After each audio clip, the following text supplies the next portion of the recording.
ઉમેદવારો કર્યો છે કે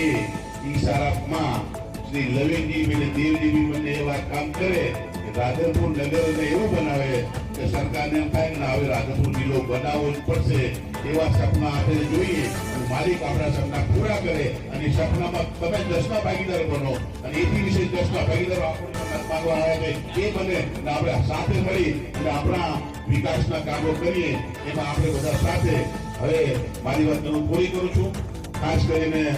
યુવાન મતદારો પણ ભારતીય જનતા પાર્ટીના ધારાસભ્ય ચૂંટણા છે અમે પણ મુસલમાન છીએ અને મુસલમાન કે બની નથી જતા ઈમાનથી મુસલમાન છે તમારું ઈમાન છે ને એથી મુસલમાન છે સાદા કામ માટે મુસલમાન છે સાદું કહેવા માટે મુસલમાન છે સાદી જિંદગી જીવવા માટે મુસલમાન છે સાદી બંદગી કરવા માટે મુસલમાન છે ખોટું કામ કરવું ખોટાને સમજ રાખવું ખોટું કરવા વાળો મુસલમાન નથી હું જાહેરમાં કહું છું એટલે મહેરબાની કરી તમે જે આયા એ વાતનું પ્રમાણ રહે અને 1 નંબરના વોર્ડમાં તારીખની દીકરીને મામેરામાં તમે 4 ભાજપના નિશાળો પર મત આપી અને મામેરું ફરો અને પરિણામ દિવસે ખબર પડે કે 1 નંબરનું મામેરું રંગે ચંગે સોના ચાંદીના દાગીના સાથે ભરી ગયો છે એવા સમાચાર મળે એટલે હવું પડે અમે શ્રીફળિયા વધીશું વાળીમાં રાધનપુર નગરપાલિકાની ચૂંટણીમાં 1 નંબરના વોર્ડના અમે આજે પ્રચારાર્થે આવેલા હતા મારી સાથે વોર્ડ નંબર 4ના તમામ ઉમેદવારો છે વોર્ડ નંબરના એક મતદારો મેં જે જુસ્સો જોયો છે અને જુસ્સામાં અમને એવું લાગ્યું છે કે વોર્ડ નંબરના 1ની અંદર 16મી તારીખે મતદારો જે મતદાન કરવાના છે એ મતદાન નથી કરવાના પણ આ વિસ્તારની દીકરી એક ડોક્ટર છે અને એને ભારતીય જનતા પાર્ટીએ મેન્ડેટ આપીને જે ચૂંટણી લડી રહી છે એને આ વિસ્તારના મતદારો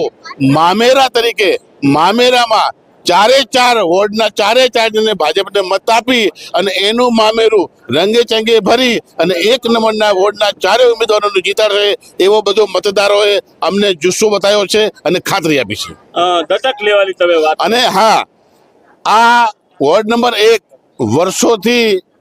કોંગ્રેસ પાસે રહ્યો છે આ વખતે મતદારોનો જે જોગ છે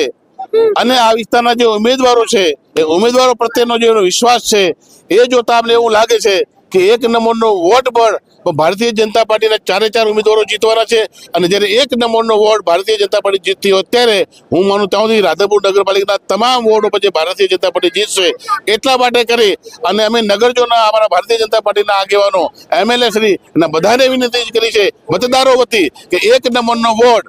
4 મતદારો જીતાડે તો 1 નંબરના વોર્ડને પહેલો તમે દત્તક લેજો અને 1